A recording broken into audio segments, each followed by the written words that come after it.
에베소서 4장 1절 말씀부터 3절까지 봅니다. 그러므로 주 안에서 갇힌 내가 너희를 권하노니 너희가 부르심을 입은 부름에 합당하게 행하여 모든 겸손과 온유로 하고 오래 참음으로 사랑 가운데서 서로 용납하고 평안에 매는 줄로 성령의 하나 되게 하신 것을 힘써 지키라. 이제 4장부터 시작되는 이 실천적인 요구들, 3장까지 얘기했던 우리를 향하신 하나님의 계획, 뜻, 그리고 그 목적, 원리, 약속, 소망 이런 것들을 이제 확인한 이후에 그것을 우리가 얻기 위하여 어떻게 해야 되는가 하는 실제적인 실천 요강들이 나오는 자리입니다. 오늘 특별히 생각해 볼 말씀은 1절에 있는 것 같이 부르심을 입은 부름에 합당하게 행하라는 말입니다. 여기서 합당하다는 것은 조화되고 어울린다는 뜻입니다. 어울린다는 뜻이에요. 이거 참 재미있습니다. 어느 곳에 어울려야 되느냐 하면 부르심을 입은 부름에 어울려야 됩니다. 그러니까 누가 우리를 불렀느냐 하면 하나님이 우리를 불렀지 우리가 하나님을 부르지 않았다는 사실로부터 출발하는 것입니다. 기독교라는 것은 늘 비교해야 되는 부분이 바로 여기입니다. 우리가 우리를 치장하는 싸움으로 서 있는 것이 아니라 하나님께서 그의 목적과 그의 뜻을 위하여 우리를 대상으로서 그의 계획과 목적과 의지와 집념 앞에 불러내는 겁니다. 그가 우리를 향하여 뜻을 갖고 있는 것이지 우리 뜻을 위하여 하나님이 필요한 것은 아닙니다. 그러니까 예를 들면 기도를 한다 그래도 마찬가지입니다. 기도를 한다 그러면 우리가 하나님께서 저에게 원하시는 것이 무엇입니까?를 묻기 위해서 나가는 자리지 내가 이러이러한 것이 필요합니다라고 구하기 위해서 나가는 건 사실은 아닙니다. 원칙적인 근거를 따져보자면 여기 있는 대로 부르심을 입은 부름에 합당해야 될 텐데 우린 우리가 계획해놓고 목적해놓은 것이 따로 있고 그것을 해주지 않는다고 사실은 발광을 하는 때가 많죠. 그걸 기도라 그래요. 그 통성발광이죠. 그건 기도가 아닙니다.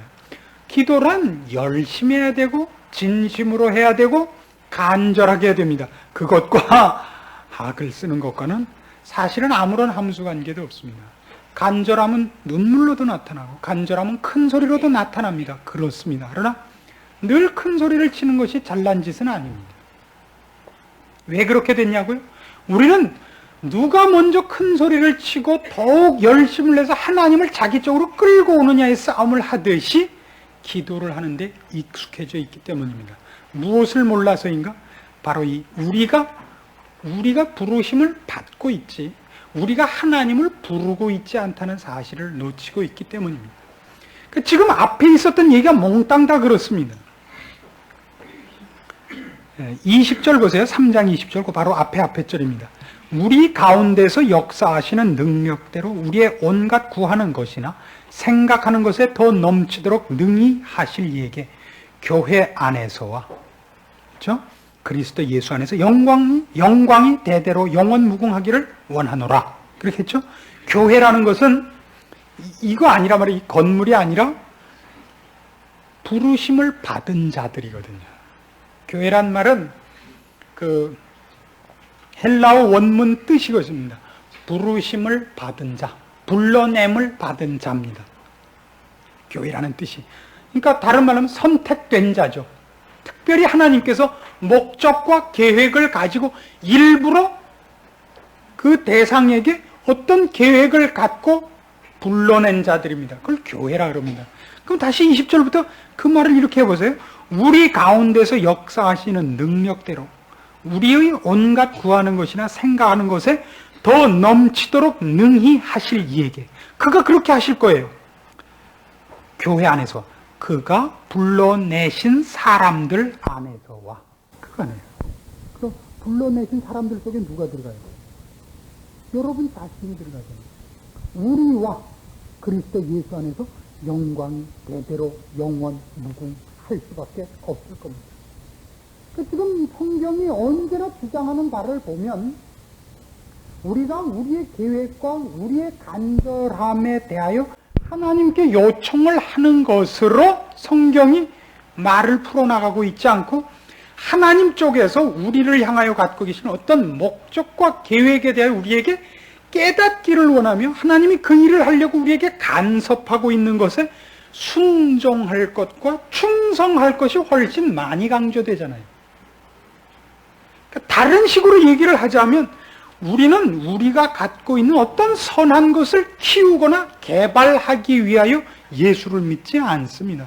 그러면 예수라는 인간을, 그러니까 어떤 대상을 믿을 것이 아니라 한 인격자를 믿을 것이 아니라 도를 깨우치려고 들어야죠. 어때요? 만일 우리가 나라는 존재를 개발시키는 싸움이라면 개발시키고 또 개발시키는, 개발과 개발이 다른 거 아시죠? 개발은 개의 발이고 개발은 이제 먹는 개의 발이에요. 먹는 것만 연상하시고 그렇게 되죠. 개발하고 개발하는, 말하자면 우리라는 주체가 있고 그것을 치장하고 키우는 싸움으로서의 어떤 깨우침이 필요한 종교가 아니라고요. 성경은 언제나 예수를 믿느냐고 인격을 묻는단 말이에요. 존재를 묻는다고. 예수를 믿습니까? 하나님을 믿습니까? 그러지 다른 문제는 사실 안 물어본다고요. 예수를 믿어 구원 얻는 것과 하나님과 화목되는 것과 그렇지 않으면 하나님께 벌 받는 것, 이렇게 묻는다고요. 다른 것을 묻는 적이 있어도 그것은 여기에서부터 파생된 단어들이지 이 내용에서 밖으로 나와서 도와 깨우침에 관한 싸움은 사실은 아닌 것입니다. 그러니까 하나님께서 우리를 향하여 뜻을 갖고 있으며 계획을 갖고 있는데 그 일을 우리한테 시행하시고 하실 것입니다. 근데 이 일은 하나님께서 사랑 가운데 하시기 때문에, 우리를 사랑하시기 때문에, 사랑이라는 것은 늘, 여러분 잘 아시듯이 사랑은 늘 되돌려 받아야 되는 것이라고요. 왜냐하면 사랑은 보답을 요구한다는 뜻이 아니라 사랑은 되돌려줘야 된다. 사랑은 응답돼야 된다는 뜻은, 사랑은 이쪽에서 선언하면 그대로 결과가 되는 것은 사랑이 못 참습니다. 사랑은 자존심이 최고의 경지에 가 있는 요구입니다.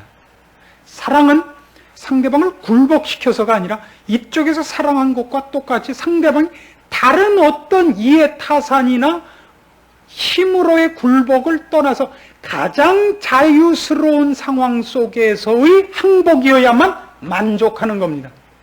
상대방이 돈 때문에 나에게 왔다든가, 상대방이 내 인물이 괜찮아서, 내 눈이 작아서 왔다든가, 이러면 못 참는 거란 말이에요. 저희 애들은 둘 다 눈이 작아요. 아버지를 닮았으니까. 그래서 저는 신방 갔다가 어떤 집 애들을 봤는데, 눈 큰 애를 봤는데 그렇게 이상할 수가 없어요.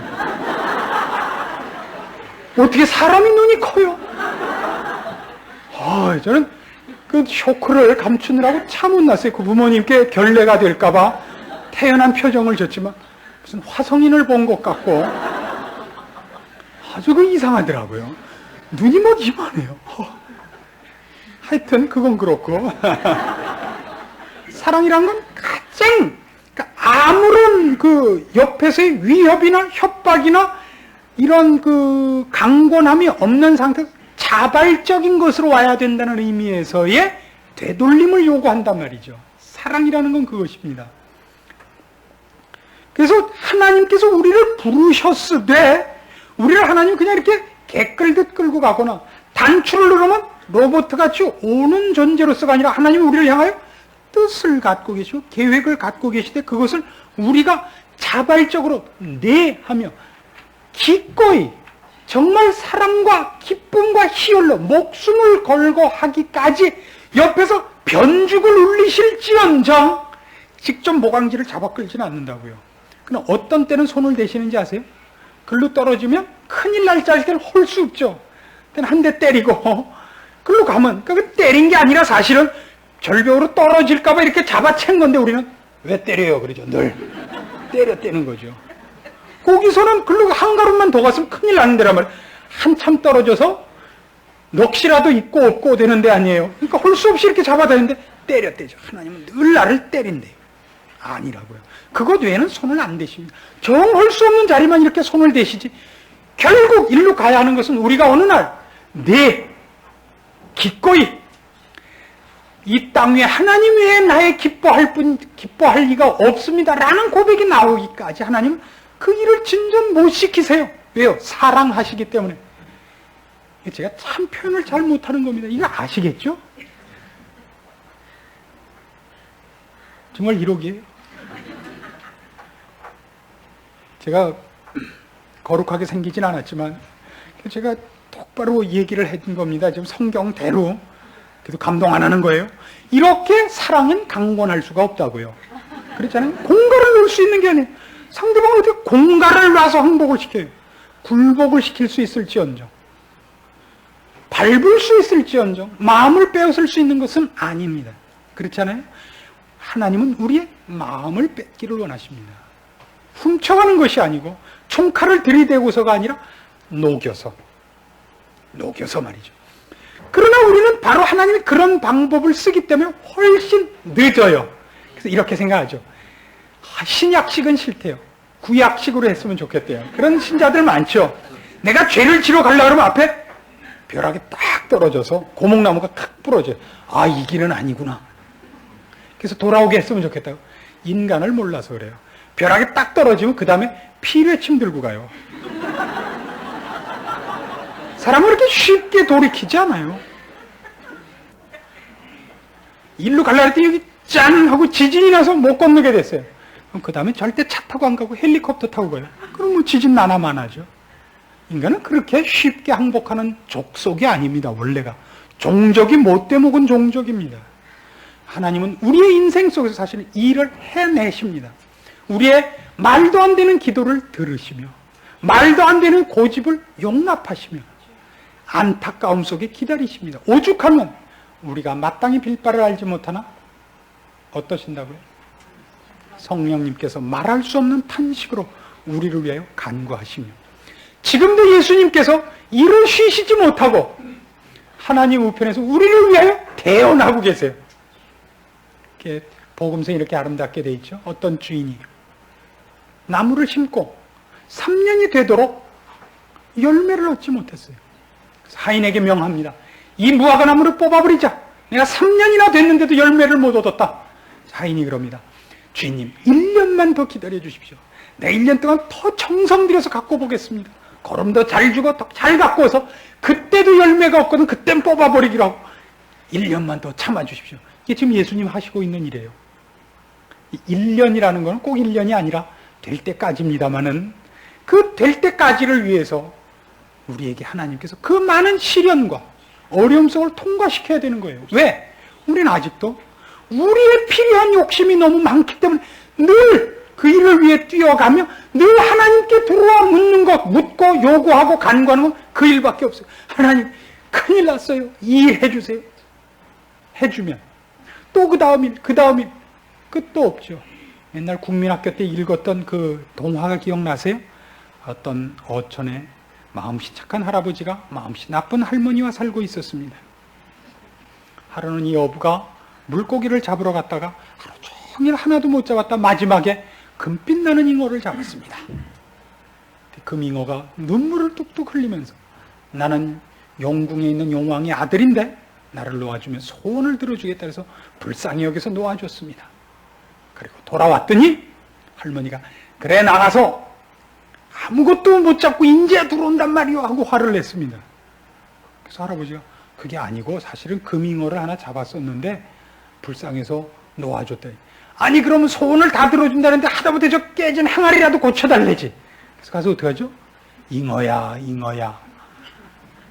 동화는 참 재밌어요. 그래서 그때 뭐까지 되게 해달라 그러죠? 여왕이 된 이후에 잉어마저 내 부하가 되게 해달라 그러죠. 인간의 욕심은 끝이 없는 법입니다. 이런 간단한 얘기를 하려고 그러는 것이 아닙니다. 우리가 바로 그 일에 누구를 지금 하인으로 부르고 있는가를 봐달라고 얘기하는 것입니다. 하나님마저도 우리에게는 주인이 아닌 것입니다. 얼마나 놀랍습니까? 여러분이 얼마나 기도할 때에 무례하게, 경박하게 하나님 앞에 소리 지르는지 아십니까? 여러분이 욕심냈던 것 안 들어줬다고 상소리만 뺐지, 이제 지 아들 욕하듯이 거의 비슷하게 해요. 그쵸? 하나님 정말 제가 말은 안 하겠지만 할 소리 못할 소리 다 하는 법이에요. 하나님을 존귀히 여기는 것이 우리에게 없습니다. 왜 그런다고요? 아직도 우리는 하나님 앞에 부름을 받은 존재라는 사실을 모르고 있습니다. 그래서 이제 떨어지는 명령입니다. 그의 부르심에 합당하게 살아라. 조화 있으란 말이에요. 조화 있어야 할 제일 첫 번째 것이 무엇이냐 그러면 하나님이 하나님이고 내가 그의 피조물이요 쫄병이라는 이 조화만큼 중요한 게 없습니다. 우리 부모님과 늘 어렸을 때 이렇게 말싸움을 하는 적이 있어요. 부모님과 말싸움을 했다는 것 자체가 우습지만 이제 부모님이 틀릴 때가 있단 말이에요. 말하자면 제가 하지 않았는데 제가 한 줄 알고 네가 저 유리창을 저렇게 깼지 거봐 내가 방 안에서 봐 참 뭐라 그러신단 말이에요. 제가 안 깼어요. 이러면 될걸. 안 깼는데 욕을 먹었으니까 여태껏 먹었던 것까지 다 반가이 하기 위해서 밤낮 이렇게 큰 소리만 치면 다해요 내가 안 했는데. 그러면 부모님이 뭐라 그러죠? 야, 너 어디다 대고 눈가람 부릅뜨고 덤비냐? 그럼 우리가 그런다고요. 할 말 없으면 괜히 그것만 붙들고 나온다고. 사실 그게 맞는 말이에요. 부모님이 혹 틀린 말을 했어도 부모님 앞에 그렇게 손을 올리고 같이 눈에 힘을 줄 수는 없는 거예요. 그건 정말 나쁜 자식이죠. 그럴 수 없는 겁니다. 동일하게 우리가 그러고 있다는 사실을 아십니까? 그럴 수 없는 대상입니다. 한 가정에서 제일 아름다운 게 뭐냐면 부모의 권위가 지켜지는 것이죠. 제일 아름다운 모습입니다. 부모가 혹 틀렸을지라도 부모에 대해서 원망하는 마음을 갖지 않는 것, 그것이 이미 축복인 줄 아셔야 됩니다. 효도를 할 마음이 생긴 것, 효심이 있는 것 자체가 축복입니다, 사실은. 불행한 마음을 갖기 시작하면 그것 자체로 그 가정은 참 어렵습니다. 따지면 할 얘기는 누구나 있습니다. 부모님이 꼭 잘한다는 보장은 없습니다. 나중에 나이 드셔서 노망을 부리실 수도 있습니다. 그것을 자녀들이 받아주는 것 같이 아름다운 게 없습니다. 길을 가다가 종종 이런 싸움하는 것을 보게 됩니다. 애가 실수를 했는데 어른이 이제 그 피해를 입은 거예요. 공놀이를 하다가 지나가는 어른의 머리를 맞힌 겁니다. 축구공 같은 것, 뭐 이래갖고 또 혹은 뭐 옷 같은 데 와서 이제 더럽혀지고 그러면 그 어른이 자기가 당한 피해보다 더 크게 꾸중을 하는 수가 있습니다. 잠깐 이렇게 공에 스치고 지나는데 뺨을 때리는 수가 있어요. 그러면 맞은 애가 내가 잘못한 건 사실이지만 지금 어르신께서 저한테 보답한 것은 거기에 이자가 너무 큽니다 해갖고 아가가가 덤빈단 말이에요. 그거 같이 보기 싫은 게 없습니다. 꼭 어른 앞에서는 어린이들이 꼼짝 못해라가 아니라 그때 그냥 맞고 얼굴을 붉히고 가만히 있으면 그쪽이 훨씬 승리한 것이고 이뻐 보입니다. 어떻습니까? 안 해보셨어요? 우리는 참으로 많은 것을 놓치고 살고 있고 참으로 많은 부분에서 조화를 이루지 못하고 있습니다. 그런 면에서 우리의 인생이라는 것, 삶이라는 것 전체가 어떻게 그것과 흡사한 훈련인가를 생각해 보시는 것은 필요합니다. 가정에 어른이 있고 자식이 있고 어느 자식도 지가 자식을 낳아서 길러보기 전에는 부모 마음을 모른대죠. 예, 그 맞는 얘기입니다. 옛날에 부모 마음이 이러셨겠구나. 그래서 우리는 많은 것을 나중에 고치게 되는 법입니다. 제가 있는 교단은 여러분이 저랑 같이 속해 있는 이 교회의 교단은 개혁파입니다. 대한예수교 장로회 개혁파라는 데입니다. 저희는 원래 합동측이라는 데 같이 있다가 갈라져 나왔습니다. 사당동에 있는 총회신학교 그 합동측이라는 데 있다가 갈라져 나왔습니다. 그 합동측이라는 교단은 우리나라 교단 중에서는 제일 큰 교단입니다. 갈라져 나오게 된 동기 중에 하나가 그때 그 교단의 정치를 맡고 있는 이제 그 책임 맡은 목사님들과 이제 학교 교수님들 사이에 좀 심각한 견해 차이가 있어갖고 결국 화합하지 못하고 나오시게 됐습니다. 나오시는 일에 앞장을 서신 분이 우리가 잘 아는 박윤선 목사님이 계십니다. 뭐 얘기는 많습니다. 말하자면 박 목사님이 이제는 노망하셨다 하는 얘기도 있었고, 오죽하면 박 목사님까지 나가실 만큼 심각했겠느냐 하는 말도 있습니다. 저는 잘 모릅니다, 그 부분을. 그러나 제가 박 목사님 나오신 데를 쫓아나온 것은 종시기 때문은 아닙니다. 우리나라 그 목사님들 쳐놓고 박윤선 목사님에게 직접적이든 간접적이든 영향을 안 받거나 후배 혹은 제자라고 일컫지 않을 수 있는 사람이 없습니다. 모두가 그분의 영향을 받았고 그분의 제자라 그래서 옳습니다. 그분이 지금 노망이 들었느냐 안 들었느냐 하는 건 뭐 굳이 밝힐 필요도 없습니다. 그게 문제가 아니라 제가 보기에는 그분은 우리의 어른이시고 아직까지도 저는 정당하다고 보고 있습니다. 그분의 신앙 노선이 정당한 이상은 어른 대접을 해드리고 싶었을 뿐입니다. 그 외에 저한테는 아무것도 없습니다. 그동안 제가 이 문제를 저희 교인들 앞에 설명할 기회도 없었고 어떻게 뭐 말할 기회가 없었는데 말이 나온 김에 이렇게 설명을 드리는 겁니다. 그분이 돌아가신다면 어떻게 될지 모르겠습니다. 그러나 하여튼 그분이 살아계시는 동안은 그분이 한국교계에 해오신 업적이나 그동안 수고하신 것에 이제 말년이 되셨는데 말하자면 편안하게 눈을 감게 해드리고 싶은 겁니다. 이것이 효심이라는 게 아닌가 이렇게 생각을 합니다만 뭐 밝혀놓고 이렇게 재겠다는 뜻은 물론 아닙니다. 그러나 그게 그저 도리라고 생각합니다. 그분이 올해 연세가 83인가 그쯤 되십니다.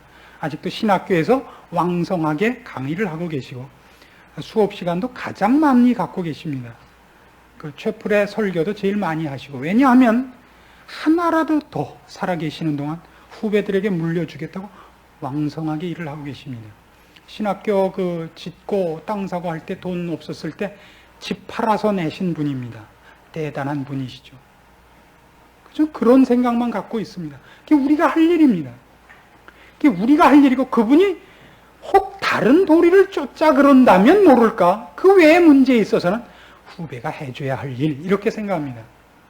그리고 후배된 자의 입장에서 볼 때는 모실 어른이 있는 것이 구차한 것이 아니라 행복한 것입니다. 저는 여기 교회를 이렇게 시작하면서 우리 김기현 장로님이 같이 와주신 것이 그렇게 가장 기뻤습니다. 뭐 또 최 장로님 섭섭해할까봐 최 장로님 이름을 뺄 수 없지만 사실 뭐 최 장로님 오시는 건 그냥 그랬습니다. 뭐 지금 얘기지만 뭐 어디 가셔도 한몫하실 테니까 뭐 괜찮아요. 김 장로님 오신 건 제가 참 고마웠던 게 모실 어른이기 때문에 참 고마웠습니다. 김 장로님은 여러분 아시다시피 생각보다 유머도 대단하시고 탁구도 잘 치시고 놀라운 분입니다. 제가 좋은 마음을 갖고 있으니 하나님께서 좋은 분을 보내주셨다고 뭐 생각을 혼자 해봅니다만은 모실 수 있다는 것이 저한테 얼마나 행복한가 모르겠습니다. 그건 다 축복드립니다. 우리가 하나님 앞에서 바로 이 짐승도 하며 예수를 모르는 인간들도 하는 이 가장 간단한 조화, 어울림, 우리가 옷을 입을 때 아래 윗도리를 색깔 맞춰 입는 것 정도도 못하고 있다는 얘기입니다.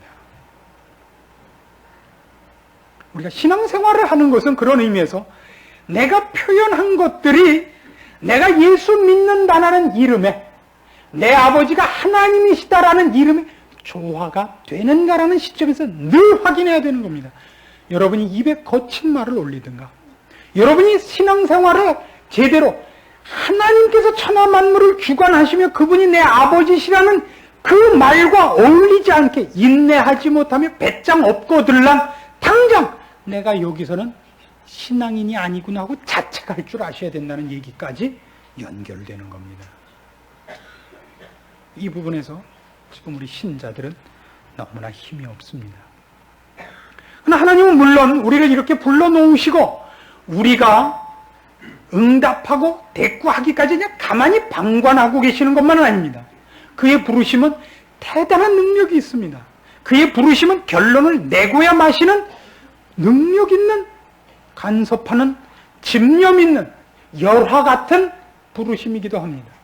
이런 걸 우리는 여러 군데서 봅니다. 요한복음 6장 44절을 보십시오. 이런 말이 나옵니다. 요한복음 6장 44절입니다. 나를 보내신 아버지께서 이끌지 아니하면 아무라도 내게 올 수 없으니 오는 그를 내가 마지막 날에 다시 살리리라. 재밌죠? 우리가 혼자 예수를 믿고 혼자 교회에 나온 것 같아도 그 배후에 우리를 여기까지 끌고 오신, 인도하신 손이 있는 겁니다. 우리는 모두 이 문제에 대해서는 다 지가 잘났다고 생각하는 버릇이 있습니다. 나는 내가 왔고, 나는 그때 그 한마디 할 때 척 알아먹었다고도 생각하는데 뭘 알아먹어요? 그때 1000마디 알아들었다. 그게 나중에 제가 하나님 일기책 가서 잠깐 보고 왔더니요, 그게 뭐 120 몇 번째더라고요. 근데 자기는 그게 처음이었대요. 그걸로 반응했으니까 그게 첫 번째인 것 같으지 흘려버린 것들이 몇 번인지 우리가 모릅니다. 그 사도행전 초두에 나오는 스데반의 설계에 의하면 뒤에 가서 이렇게 됩니다. 내가 내 선지자들, 내 종들을 열심히 보냈다 그러죠. 열심히. 근데도 어쨌다고요? 한 번도 안 들었다는 거예요. 그렇게 열심히 보냈는데도. 사도행전 16장으로 가보세요. 이것이 얼마나 구체적으로 현실 속에 나타나는가가 거기 나옵니다. 16장 13절입니다. 안식일에 우리가 기도처가 있는가 하여 문 밖 강가에 나가 거기 앉아서 모인 여자들에게 말하더니 두아디라 성의 자주장사로서 하나님을 공경하는 루디아라 하는 한 여자가 들었는데 주께서 그 마음을 열어 바울의 말을 청정하게 하신지라. 여러분, 어떤 말이 들었을 때 들어야지 이러고 듣는 게 아니에요. 그냥 어느 날 그 소리가 들려요. 그렇죠? 들어야지 이렇게 듣는 게 아니라 들리고 마음이 열려요. 요즘 제가 아는 분 중에 한 분이 심각한 병에 걸려 계셔서 여러분이 그를 찾아가서 권면을 하고 있습니다. 근데 그분이 솔직히 이렇게 얘기를 해요. 나도 믿고 싶다. 믿어진다면 얼마나 행복할까. 그런데 솔직히 안 믿어진다 그래요. 이런 말을 하는 분들이 혹시 여러분 남편인 경우도 있죠. 이런 말 하는 사람 보신 적 있죠. 나도 믿고 싶다. 안 믿어진다. 맞습니다. 믿고 싶어서 믿은 사람 없습니다. 처음에 어떻게 믿었죠? 믿기로 해서가 아니라 그냥 믿어지죠, 어느 날. 근데도 지가 믿었대죠. 사람 꼭 잘난 척을 해요. 지가 믿었대요, 꼭. 지가 나왔대요. 부모가 낳아주지 않았대요. 다 손오공이죠. 바위에서 혼자 튀어나왔죠. 요한복음 4장 같은 얘기가 그겁니다. 요한복음 4장이 아니죠. 나사로를 부르는 요한복음 몇 장? 11장. 나사로를 부르는 사건 같은 게 그겁니다. 나사로야 나오너라. 나사로가 어떻게 나와요? 시체인데. 시체가 무슨 귀로 들어요? 내 긁고 나와요? 나사로야 나오너라는 결국 무슨 힘으로 튀어나왔다는 거예요, 그가? 누군가 제3의 힘에 의해서 밀려지고 생명이 생긴 것이지, 어떻게 시체가 누웠다가, 난 시체입니다. 나사로야 했더니, 네? 너 뭐하냐? 전 지금 시체입니다. 그래요? 저랑 똑같죠? 얘야, 자냐? 네, 자요. 자는 거예요? 그럼 똑같은 거네. 그 바보 얘기를 하면 재밌는 게 많죠. 어떤 바보가 시험 시간에 전부 연필을 굴려서 번호를 써나가더라고요. 담임 선생님이 얼마나 한심해요. 그렇게 열심히 가르쳐줬는데 1번부터 50번까지 전부 연필을 굴려서 답을 쓰는 거예요. 아휴, 저걸.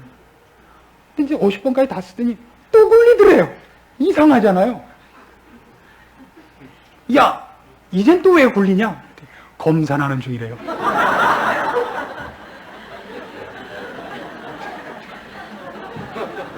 마음껏 웃어놓으십시오. 그게 여러분 얘기예요. 뭐 남의 얘기인 줄 알고 되게들 좋아해요. 지가 예수 믿는 게 사실인지 아닌지를 누구한테 가서 물어보죠? 점쟁이한테 가서 물어봐요. 하여튼 배를 잡고 웃을 일 안 해. 검산하고 있는 거죠, 지금. 웃긴다고요. 이게 시중 얘기로 웃기는 짜장면이라네. 점쟁이한테 와서 제가 누구게요? 해요. 당신 예수 믿는군요. 좋아서 아휴. 하나님께서 여러분을 부르셨습니다. 그가 여러분을 그의 계획과 뜻을 이루기까지 붙잡고 놓지 않을 것입니다. 여러분을 그러나 사랑하시기 때문에 하나님께서 긴 과정을 두시며 설득하고 계십니다. 쉽게 생각하지 마십시오. 가장 간단한 것으로부터 부르심에 합당한가를 늘 비교하는 자리에서 자기의 신앙을 점검하는 버릇을 키웁시다. 하나님을 아버지라 부르는 그 신앙에 내가 지금 맞는 신앙적 배짱과 자신이 있는가? 예수 그리스도를 주라 부르는 자로서 지금 내 입에 그분의 거룩함과 그분의 의로움과 그분의 사랑이심에 대하여 반하는 것들은 없는가? 반대되는 것들은 없는가? 그렇게 묻는 것으로부터 조화로운 합당한 자로서 서기로 1차적인 결심이 있어야 되고, 신앙생활을 바로 그 시점에서 돌아봐야 됩니다. 여러분이 머릿속으로 믿는 신앙 수준이 여러분이 아니고, 여러분이 발길을 옮기고 여러분 입술을 열어서 뱉어내는 말들이 여러분의 현 수준입니다. 고쳐야 됩니다. 교회에 있는 가장 큰 아픔이 뭐냐? 종교적인 언어를 구사하며 종교적인 행사를 하되 말과 태도가 조화 있지 않습니다. 얼마나 얄미운 얘기들을 많이 하는데요. 저 꼴 보기 싫어서 못 살겠어요. 예수님이 참으셔서 저도 참고 있는 거예요. 그렇게 얄미운 소리를 잘할 수가 없어요. 혀가 사람을 죽이는 법입니다. 말 조심을 해야 됩니다. 서로가 서로에게 덕되는 얘기를 하며 위로하는 얘기를 하며 따뜻한 얘기를 해야 될 텐데, 그저 어떻게 하면 한 번 더 물까? 한 번 더 씹을까? 그것밖에 할 줄만 해요. 어떻게 하면 흙탕물을 튀길까? 나쁜 겁니다. 이건 예수 그리스도의 부름에 합당한 것이 아닙니다. 알죠, 알기는. 근데 안 되죠? 안 된다고 그냥 가만히 계시면 어떡하자 말이에요. 난 안 돼요. 그래요? 안 되면 공수특전단의 그 표가 뭔지 아세요? 안 되면 되게 하라. 말이 안 되죠. 안 돼서 지금 그런데 안 된 걸 되게 하래요. 세상에 안 되는 건 없습니다. 왜요? 우리는 그의 부르심의 능력 속에 있는 자고, 그가 우리를 예수 그리스도를 주시기까지 사랑하는 대상이기 때문에, 단 하나의 문제는 우리가 그쪽으로 시선을 안 돌리며 진심을 쏟아 부을 만큼 아직도 신앙 속에 항복되어 있지 않기 때문입니다. 훈련하십시오. 더 많이 항복시켜달라고 요구하십시오. 그래서 여러분이 이제 여태껏 들은 에베소 1장부터 3장까지 여러분의 약속과 하나님의 높으신 계획으로 알게 된 모든 내용들에 걸맞는 자로 여러분이 책임있게 반응해야 되는 실제적인 것들입니다. 핑계할 수 없습니다. 기도합시다. 하나님 아버지 은혜를 감사합니다. 우리를 부르신 부름의 능력이 있음과 우리를 향하신 하나님의 놀라우신 사랑을 확인했습니다. 이제 우리가 하나님의 부르심 앞에 그 부르심에 합당한 자로 행하기로 결심합니다. 하나님을 아버지라 부르며 예수 그리스도를 주라 부른 그 고백에 부끄럽지 않은 행동, 자세, 원리, 말을 주시옵소서. 우리로 더 이상 육체 열매를 맺지 말게 하시며 육체를 쫓지 말게 하시며 악한 자의 꾀를 쫓거나 오만한 자의 자리에 앉는 일이 없게 하시옵소서. 힘써 이를 악물고 필사적으로 두렵고 떨리는 마음으로 우리의 구원을 이루며 성령을 쫓아 행하기로 마음을 내 두 주먹으로 꼭 부여잡고 결심하며 내 발걸음을 떼어놓는 인생들이 되게 하시옵소서. 예수님의 이름으로 기도합니다. 아멘.